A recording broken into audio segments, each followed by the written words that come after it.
Ayan guys, nakikita nyo ba yung hawak ko sa kamay? Kalamansi yan guys. O diba? At dito na naman tayo guys, dinaanan naman natin sa pag voice over yung ating video. Ano, alam nyo naman. At mayroon na namang masasamang espiritu ang mahahagip sa labas.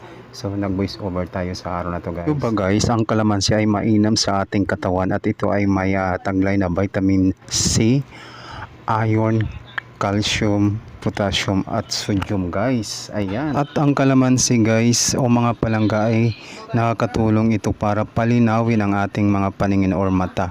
Ang gawin lang natin ay ihalo lang natin sa isang basong tubig tapos 5 patak ng kalamansi juice at inumin natin ito ng 3 hanggang 4 na bisis araw-araw mga kapalangga ko. At sa pamamagitan nito ay nililinis ang ating atay mga kapalangga ko.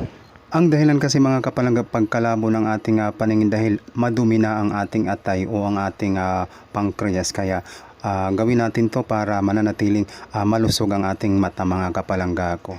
Pero sa ginawa kong video dito, piniga ko lang yung kalamansi mga kapalangga ko at hindi ko siya nilagyan ng tubig at gusto ko siyang inumin na purong katas lang ng kalamansi mga kapalangga ko. At yun nga, lami pala siya inumin na purong katas lang talaga ng kalamansi at malasa talaga siya mga kapalangga ko.